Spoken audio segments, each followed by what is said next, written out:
seputar akta kelahiran dan kematian ini ternyata tidak sulit kan, sahabat Dukcapil semuanya, sangat mudah.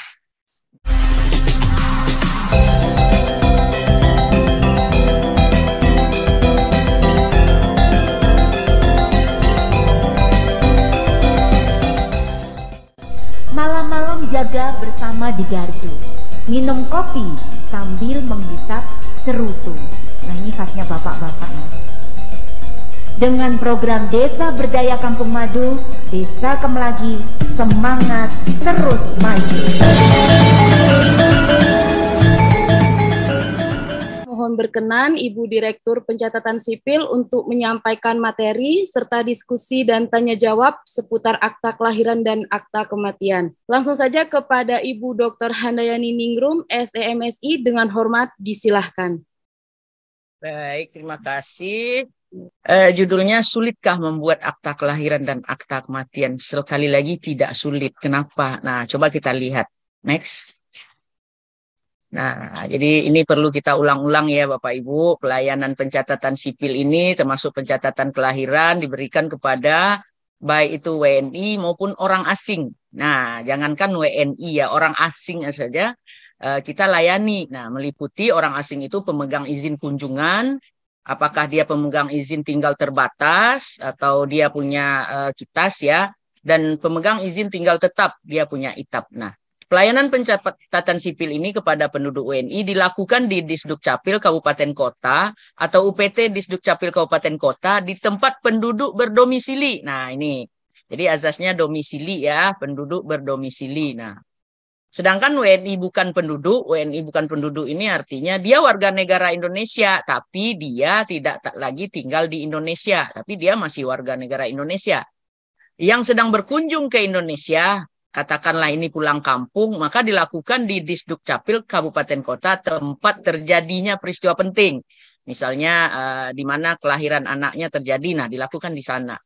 Orang asing pemegang izin kunjungan dilakukan di Disdukcapil tempat terjadinya peristiwa juga. Nah, kemudian orang asing pemegang izin tinggal ITAS dan ITAP dilakukan di Disdukcapil Kabupaten Kota tempat orang asing berdomisili. Jadi di kitab dan kitasnya itu tertera domisilinya di sana. Nah, gitu.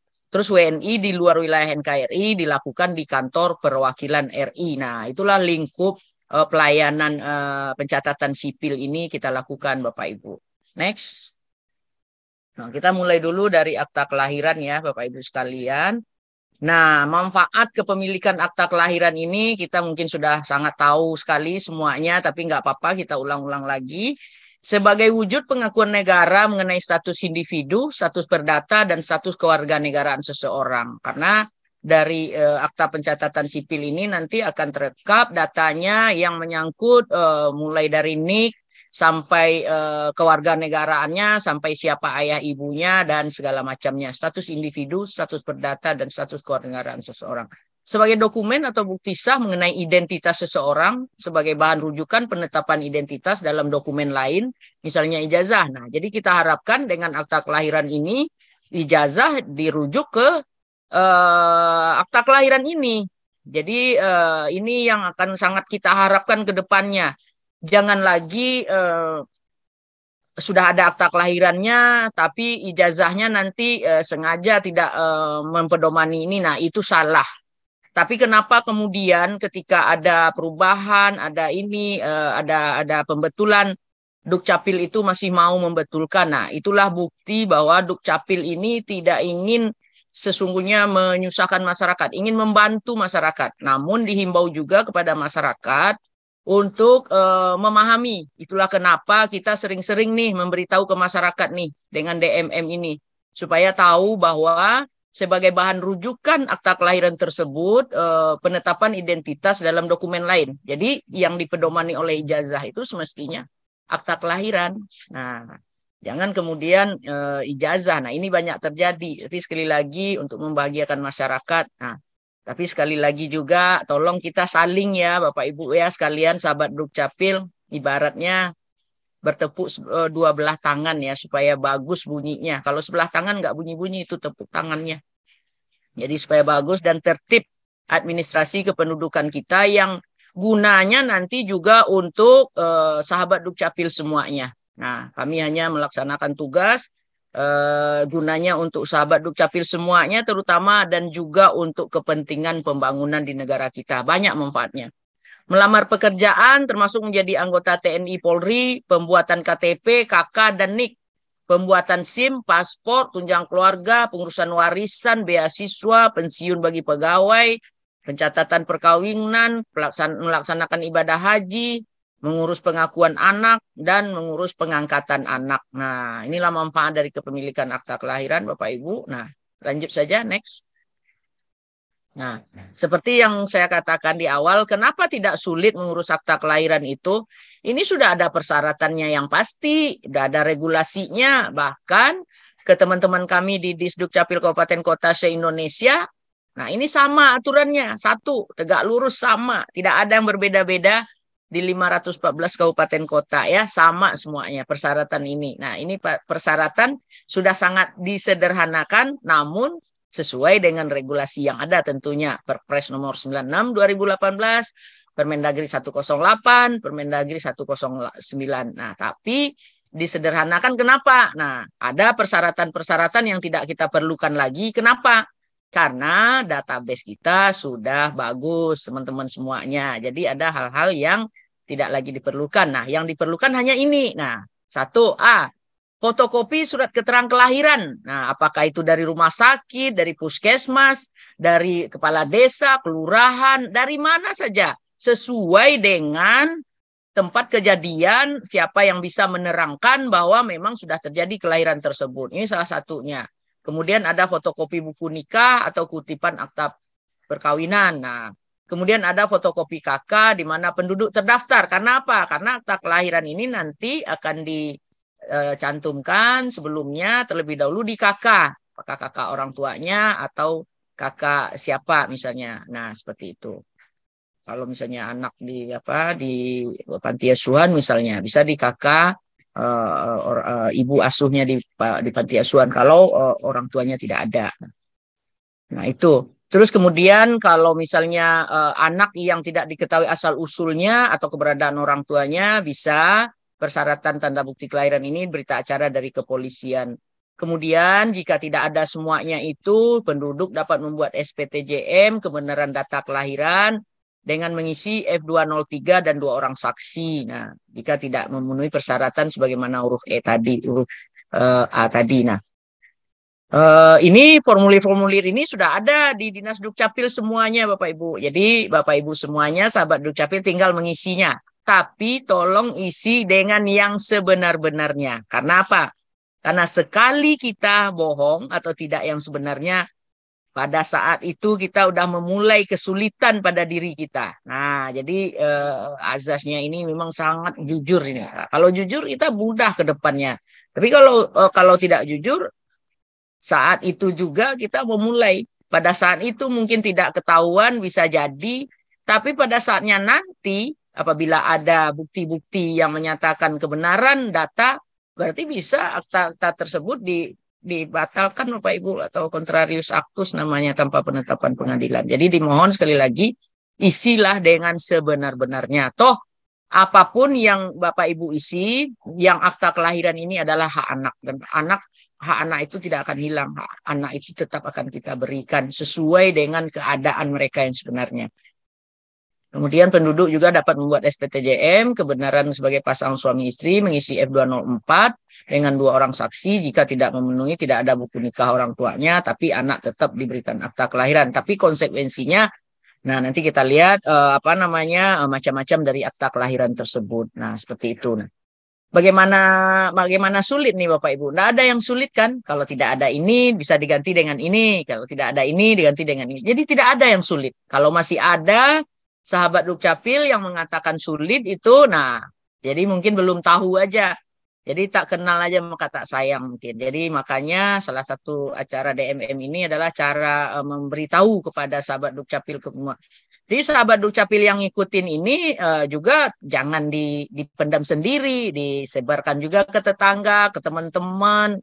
Kemana? Oh, ternyata susah, gampang nih ngurus akta kelahiran. Nah, jadi apa yang diterima di sini ditularkan lagi dengan sendirinya, cepat tersosialisasi apa yang kita bahas di DMN ini.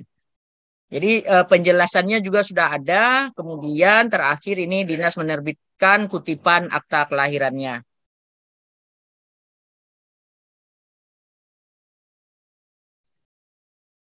Nah, next. Itu persyaratan akta kelahiran ya Bapak Ibu ya. Lanjut saja, lanjut saja. Nah ini seperti yang kami katakan tadi, diulang-ulang ini akta kelahiran anak itu ada 4 macam. Ada 4 macam ya, anak pasangan suami istri. Nah itu status perkawinannya tercatat. Nah ini yang kita inginkan semuanya. Kita menginginkan status perkawinan yang ada di Indonesia ini tercatat semuanya. Karena apa? Karena sangat gampang. Ya kalau akta kelahiran anaknya itu dibuat, anak, ayah dan ibu, tidak ada masalah. Tapi kalau misalnya status perkawinan orang tua belum tercatat, bisa juga kita tulis anak, ayah dan ibu, tapi pakai frasa. Di mana frasa itu adalah suatu catatan bahwa orang tua anak ini belum melaksanakan perkawinannya sesuai dengan perundang-undangan. Nah, ini sebagai informasi juga ke kita bagi orang tua yang seperti ini, ada datanya di kita misalnya, untuk bekerja sama dengan pengadilan agama untuk diisbatkan supaya perkawinannya nanti tercatat. Kemudian ada anak seorang ibu, ini adalah status perkawinan belum menikah. Ada kan kejadian-kejadian banyak seperti ini di masyarakat kita, dia belum menikah, suaminya belum ada, tapi dia melahirkan anak. Nah, anak itu adalah tetap berhak untuk akta kelahiran. Juga anak yang tidak diketahui orang tuanya, tetap dia berhak akan akta kelahiran, tapi nama orang tuanya dikosongkan Bapak Ibu. Dia tetap diberikan akta kelahirannya, itu hak mereka. Merupakan bentuk perlindungan dan hak dasar anak. Undang-Undang Nasional yang mengatur mengenai perlindungan anak pun menegaskan bahwa setiap anak berhak mengetahui orang tuanya. Undang-Undang 23 tahun 2022. Jadi kita tidak bisa mengarang ketika anak itu tidak diketahui orang tuanya, tidak bisa kita kita tulis-tulis aja siapa misalnya, tidak seperti itu. Nah, dan bahwa identitas diri setiap anak harus diberikan sejak kelahirannya, ada dituangkan dalam akta kelahiran, itu sesuai dengan Undang-Undang nomor 35 tahun 2014 tentang perlindungan anak. Next. Nah, pembuatan akta kelahiran bagi anak yang tidak diketahui asal-usulnya, keberadaan orang tuanya. Nah, ada yang mengatakan bahwa, wah, anak itu tidak ada akta kelahirannya, tidak bisa dibuatkan. Kata siapa? Pokoknya setiap anak, apapun keadaannya, bagaimanapun dia tetap akan berhak akta kelahiran. Ini contohnya Bapak Ibu yang tidak diketahui asal-usulnya. Nah, misalnya anak terlantar, dilakukan dengan ketentuan seperti ini. Pemohon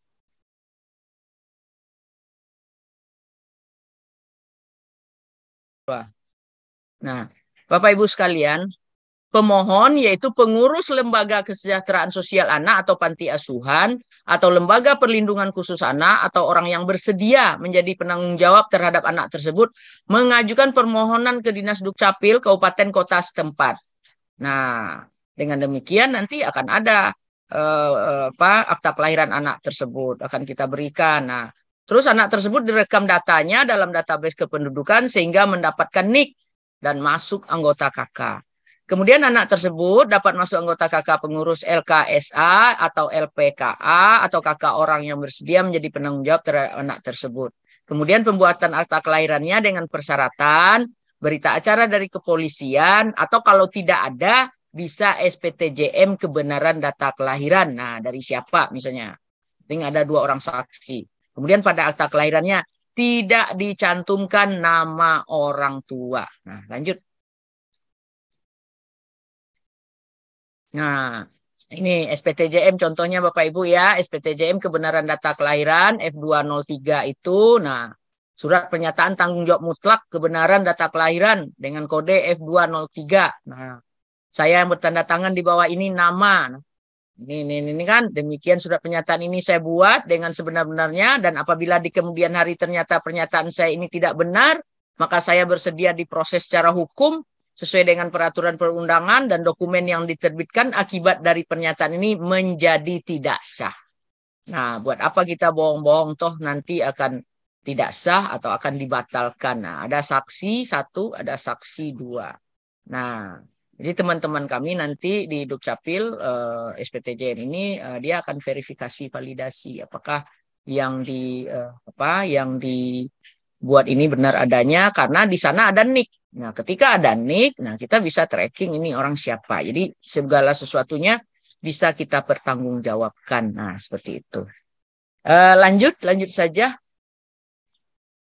Nah, kita masuk kepada akta kematian. Lanjut saja, akta kematian. Nah, Bapak Ibu sekalian, mungkin di antara kita belum banyak ya yang mengetahui tujuan dari memiliki akta kematian ini. Nah, mungkin selama ini kita fokus ke akta kelahiran. Kalau akta kelahiran memang tidak asing lagi bagi kita, alhamdulillah sudah 97% ya Bapak Ibu. Namun kita tidak, teman-teman kita di Dukcapil itu tidak pernah tidak pernah VW ya, tidak pernah posisi W, nah, tidak pernah berhenti. Karena apa? Karena anak lahir terus. Jadi sampai kapanpun,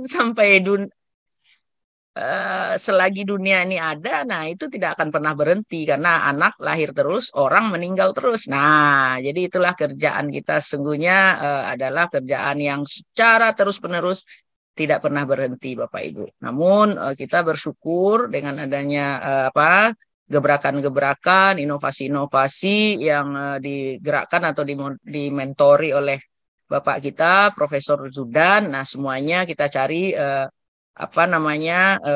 kemudahan-kemudahan untuk bisa membahagiakan masyarakatnya nanti, dan tertib administrasi kependudukan yang kita idam-idamkan itu tercapai untuk kemudian data kependudukan itu bisa kita manfaatkan untuk tepat sasarannya pembangunan kita. Nah, itu tujuannya. Balik kita ke tujuan memiliki akta kematian. Pertama, memberikan status dan kepastian hukum atas peristiwa kematian seseorang. Nah, jadi kalau sudah memiliki akta kematian, nah, status dan kepastian hukum terhadap kematian seseorang itu, terhadap data seseorang itu udah pasti Bapak Ibu. Nah, itu manfaatnya. Seperti yang saya katakan tadi, berarti di database kita akan kita nonaktifkan. Nah, tapi tentu dipenuhi syarat-syaratnya terlebih dahulu, nanti ada syarat-syaratnya. Memberikan perlindungan data pribadi penduduk yang berkaitan dengan kematian. Jadi dengan demikian, data-data penduduk yang sudah meninggal tersebut tidak bisa disalahgunakan oleh pihak-pihak yang tidak bertanggung jawab. Misalnya dia udah meninggal, nanti dipakai nanti segala macamnya, datanya segala bisa saja. Nah, karena ada saja kejadian seperti itu. Namun nanti pada akhirnya tuh kebenaran akan muncul. Nah, kejahatan itu akan kalah, itu pasti. Fasilitasi pelayanan publik sebagai implikasi pencatatan kematian. Nah, jadi akibat ada udah dicatat kematian, udah ada akta kematian ini, pelayanan publik lainnya akan inline, akan ikut, akan bermanfaat untuk itu gitu. Nah, tertib administrasi kependudukan, memberikan kontribusi dalam pemeliharaan database kependudukan yang akurat, mutakhir, dan reliable. Kenapa? Karena ketika akta kematian ini sudah kita terbitkan, aktanya sudah kita nonaktifkan, boleh dikata database kita itu terbebas dari orang yang mati. Jangan sampai kemudian database kita itu banyak orang yang mati di dalamnya. Banyak orang sudah meninggal tapi belum kita nonaktifkan. Karena apa? Karena nggak ada laporan dari masyarakat, atau jemput bolanya kita. Kadang-kadang masyarakat juga enggan melaporkan anggota keluarganya yang meninggal. Itu tidak boleh, Bapak Ibu ya. Kemudian manfaat akta kematian, pembuktian kematian secara hukum, pengurusan warisan, hubungan utang piutang, asuransi, pengurusan pensiun bagi pegawai, janda, duda, pemberian tunjang keluarga, pengurusan taspen, asuransi. Nah, jangan lagi pengurusan asuransi ini diminta kalau ada yang ikut sama kita sekarang ini nih, sahabat Dukcapil semua. Nah, yang sudah final atau endingnya itu adalah akta kematian dari Dukcapil. Nah, kalau misalnya keterangan dari desa, bukan saya mengecilkan arti kepala desa, tidak. Surat keterangan kematian dari kepala desa itu adalah baru merupakan salah satu persyaratan kita membuatkan akta kematian. Belum final itu. Kenapa? Karena belum dinonaktifkan datanya di database. Nah, jadi persyaratan kalau masih ada yang mempersyaratkan surat keterangan kematian dari kepala desa, nah itu belum final ya. Nah itu harus persyaratannya dirubah menjadi akta kematian dari Disduk Capil. Kemudian pencairan dana tabungan di bank, nah persyaratan perkawinan bagi pasangan yang ditinggal mati, nah mana buktinya? Akta kematiannya mana? Kalau udah ada akta kematian memang berarti sudah ditinggal mati. Kalau nggak bisa saja nanti ada calon suami atau calon istri yang mematikan pasangannya. Nah, supaya dia bisa menikah lagi, ada saja itu. Nah, perubahan status sebagai penduduk mendapatkan data statistik vital tentang kematian. Next. Nah, persyaratannya ini Bapak Ibu. Nah, tadi sulitkah membuat akta kematian? Tidak, karena persyaratannya itu sudah sangat jelas sekali lagi. Nah, fotokopi surat kematian dari dokter atau kepala desa. Nah, ini kan buktinya fotokopi surat keterangan kematian dari kepala desa, lurah atau yang disebut dengan nama lain, atau surat keterangan kepolisian bagi kematian seseorang yang tidak jelas identitasnya, atau salinan penetapan pengadilan bagi seorang yang tidak jelas keberadaannya karena hilang. Nah, berbeda ya Bapak Ibu. Ada yang tidak jelas identitasnya, tapi keberadaannya ada nih, mayatnya ada nih. Nah, itu cukup dengan keterangan kepolisian. Tapi ada yang melaporkan kematian, tapi tidak jelas di mana rimbanya, mana mayatnya, tidak ada. Nah, itu harus dengan penetapan pengadilan. Nah, ini harus dibedakan ya. Nah, bagi seseorang penetapan pengadilan bagi seseorang yang tidak jelas keberadaannya karena hilang atau mati tetapi tidak ditemukan jenazahnya, atau surat pernyataan kematian dari maskapai penerbangan bagi seseorang yang tidak jelas keberadaannya karena hilang atau mati tetapi tidak ditemukan jenazahnya. Nah, sesuai dengan ketentuan peraturan perundang-undangan, atau surat keterangan kematian dari perwakilan RI bagi penduduk yang kematiannya di luar wilayah NKRI. Ini salah satunya saja Bapak Ibu, di mana sesungguhnya dan siapa yang mengetahui, dialah yang memberikan surat keterangan. Nah, kalau misalnya kita pelayanan langsung di dinas, misalnya ini cukup diperlihatkan cukup fotokopinya saja dengan memperlihatkan yang asli. Sedangkan kan kita ada double track system ya. Nah, ada yang langsung, ada yang online. Tapi kalau yang online, nah bisa Bapak Ibu tidak perlu datang ke Dinas Dukcapil, tapi dengan melalui aplikasi saja. Nah, itu yang difoto harus surat keterangan yang asli. Nah, itu yang di download. Nah, begitu bedanya Bapak Ibu. Kemudian ada fotokopi dokumen perjalanan RI bagi WNI bukan penduduk, atau fotokopi dokumen perjalanan bagi orang asing. Nah, fotokopi KTP yang meninggal dunia, supaya sekali lagi tidak ada yang menyalahgunakan dan ditarik ini KTP yang meninggal itu oleh Dinas Dukcapil. Nah, ini ada yang harus saya tekankan sedikit di penjelasan ini Bapak Ibu. Nah ini pencatatan kematian dilaporkan tidak hanya oleh anak atau ahli waris, tetapi juga bisa dilaporkan oleh keluarga lainnya, termasuk ketua RT.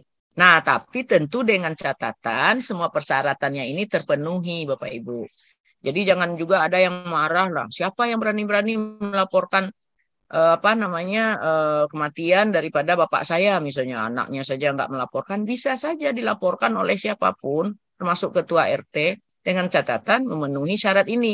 Tapi tentunya nanti pasti akan menghubungin ahli warisnya juga gitu. Nah, jadi akta kematian itu Dukcapil itu bisa menerbitkan. Namun kalau misalnya dipergunakan, disalahgunakan oleh orang nanti, nah itu udah persoalan lain ya Bapak Ibu. Nah, tapi sepanjang ini sudah terpenuhi syaratnya, nah bisa saja Bapak Ibu. Namun kalau bisa kan memang ahli warisnya atau keluarganya yang melaporkan. Nah, seperti itu. Namun kalau itu tidak terjadi, ini boleh. Nah, tidak hanya oleh anak atau ahli waris, tapi dapat juga oleh keluarga lainnya termasuk ketua RT. Seperti itu. Lanjut saja. Nah, ini.